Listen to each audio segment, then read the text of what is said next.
Hiranandani meadows परिसरातील उघड्या नाल्यात मलनिस्सारण प्रकल्पातील पाणी सोडण्यात येत असून त्यामुळे या नाल्यातून पसरणाऱ्या दुर्गंधीमुळे स्थानिक रहिवासी हैराण झाले होते.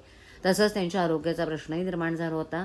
त्यावर तोडगा म्हणून हा नाला बंदिस्त करून त्यावर चार्जिंग स्थानक उभारण्याचा निर्णय पालिका प्रशासनानं घेतलाय. त्यामुळे हिरानंदानी मेडोज वसियांची नाला दुर्गंधीतून सुटका होण्याची चिन्ह आहेत. हिरानंदानी मेडोजमधील इमारतींमध्ये राहणाऱ्या हजारो नागरिकांचं आरोग्य उघड्या नाल्यामुळे धोक्यात आलंय. सुमारे 300 फूट उघड्या नाल्यामध्ये मलनिस्सारण प्रकल्पाचं पाणी सोडण्यात येत असून त्यामुळे नाल्यातून मोठ्या प्रमाणावर परिसरात दुर्गंधी पसरते. या दुर्गंधीनं नागरिक हैराण झालेत, शिवाय त्यांची रात्रीची झोपही उडाली.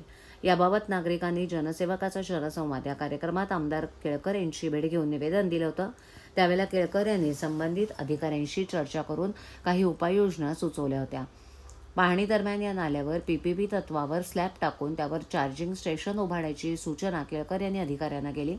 त्यामुळे परिसर दुर्गंधीमुक्त होऊन नागरिकांना दिलासा मिळणार आहे, असा दावा करत त्यांनी याबाबत प्रस्ताव तयार करण्याच्या सूचना अधिकाऱ्यांना दिल्यात. त्यानुसार लवकरच हा प्रस्ताव तयार करण्यात येऊन कामाला गती मिळेल आणि रहिवाशांना दिलासा मिळेल, अशी माहिती केळकर यांनी दिली. साहेब, हिरानंदानी मेडोज येथील नाल्याची पाहणी करायला आले होते.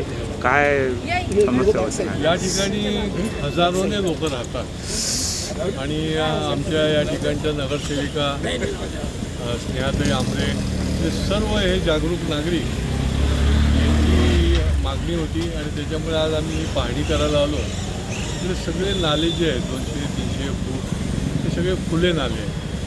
काही नाल्यांच्यामध्ये HTPचं पाणी पण सोडलेलं आणि त्याच्यामुळे इथल्या लोक इतके त्रस्त आहेत की या ठिकाणी त्यांना रोगराईला सामोरं जायला लागतं. आरोग्याला धोका निर्माण झालेला आहे आणि प्रचंड प्रमाणामध्ये दुर्गंधी येते.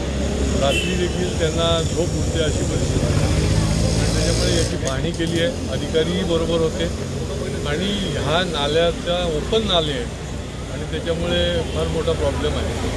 तर ते क्लोज करून त्या ठिकाणी काय करता येईल तर एखाद वेळ आम्ही तिथे चार्जिंग स्टेशनसुद्धा उभं करता येईल PPPच्या तत्वावर, किंवा मग महापालिकेच्या माध्यमातून त्या ठिकाणी स्लॅब टाकून हे नाले जे आहे ते बंदिस्त ठेवता येईल. तरच इथल्या लोकांचं स्वास्थ्य जे आहे ते सुधारेल. नाही तर ही सगळी मंडळी जी आहे ती या ठिकाणी त्यांच्या आरोग्याला फार मोठा धोका निर्माण झाला.